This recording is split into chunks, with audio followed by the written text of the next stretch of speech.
The European Union is our biggest trading partner with $700 billion in business each year.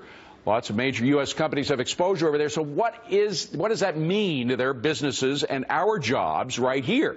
Here with analysis, retail analyst Heath Herzog, Wall Street Journal reporter Holiday, along with money managers Scott Martin and Jonas Max Ferris. So Heath, are you worried? I am extremely worried about this whole thing. I think what is happening right now is dismal, to say the least. And I think what's really happening, you have to think about the corporate profits and the affiliate corporate profits that's happening in the investment in the UK and in Europe. So let's break it down. It's about 9% of affiliate global corporate profits that are coming out of the US into the UK. That's $153 billion. So that's the type of money that they're going to be losing. And I know the argument is that, we're going to get even more profits is going to be coming into the UK because they're not going to be paying that tax going into the EU. But that's not going to cut it, especially for us here in the United States. Scott, let's make it simple. When companies lose money, they very often fire workers. Is that going to happen? David, I think it's coming. And let's take that whole issue with revenues further. When you go overseas and sell a good, if you're a U.S. company, you sell it in that local currency, whether it's, say, the pound sterling in the UK, whether it's the euro in the Eurozone. And what happens is when that economy weakens, when, as you mentioned, their central bank stimulates, the value of that currency, that local currency in Europe goes down. Therefore, when you sell a good in Europe and you're a U.S. company, you bring back that revenue and you have to convert it to dollars. That hurts your earnings because you're not bringing back as much as you once were when that local currency in Europe was worth more money. By the way, I hate that term stimulates, because they haven't stimulated. The growth rates around the world are terrible, despite all the money printing that these central banks have been doing. So it's not really a stimulus. They think it's doing good, but it's not doing good. Jonas, could this affect U.S. jobs, though? As we were talking with Heath and so forth, it really, when companies have less money, they want to cut jobs in order to save money. Might that happen here?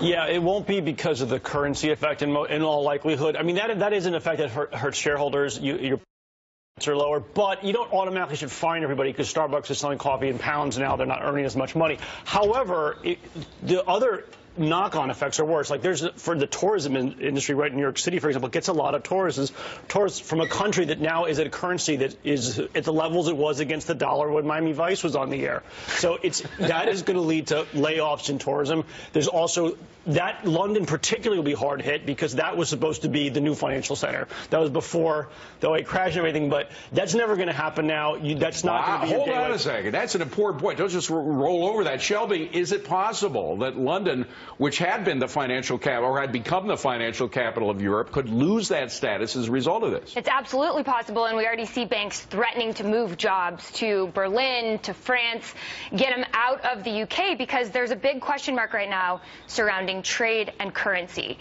Those are the two things that companies and countries are really looking at in terms of the negotiation. But hold on a second. Let me again. Maybe I'm focusing too much on London, but I want to make it simple. And maybe this is too simplistic, but they speak English in London, okay? That's where English came from. We speak English here. We care about doing banking, sort of. We care about doing banking in a place where they speak our language. Is that important at all?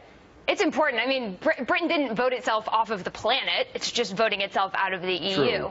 But because the European Union and the common currency they use and the trade agreements that they have right now are changing, that could change London's position as a global financial center. Just to say, the question is how our economy could take shocks. Because right now, some people say, oh, we're okay. The president is talking about how the doom and gloom folks are overdoing it. Maybe so. But on the other hand, look at this. The economic growth has not been doing so well. I mean, bottom line is that here in this country, we felt like we were just coming out of the clear here with this horrible recession that we've been in. All of a sudden, this ripple effect is going to have a major impact on us.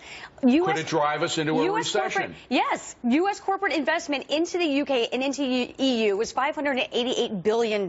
So when you don't have that investment going in because it's just the currencies make it too expensive, what's going to happen? Jobs are going to go away. People aren't going to, there's expansion's not going to happen. Those jobs that people were anticipating having, not going to happen. Well, Scott, let us not forget the last month's job figures, which were terrible.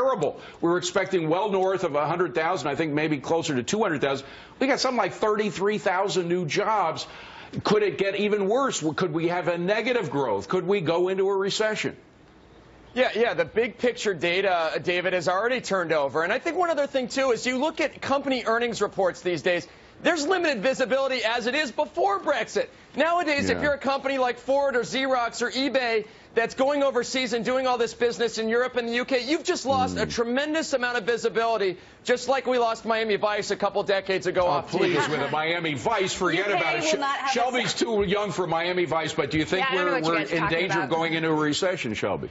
What's actually the biggest threat of recession is not just Britain leaving the EU, but the subsequent, the momentum of this Euroscepticism and whether or not France will want to leave the EU, whether or not Italy will want to leave the EU. If all of these European countries decide they want out of the European Union, that could be tremendously troubling for the financial Gang, world. That's the end of it. Oh, Jonas is dying to get in. Okay, 5 seconds, Jonas, Look, quick. the EU is like the Hotel California. You can check in anytime you want, but you can never leave. We don't really know what's going to happen when we try to get out of Don't there. tempt those countries, Jonas. He's They'll going get to the down. 80s, the folks. table anymore. All That's the right, the bottom line. golden oldies right here. After his victory...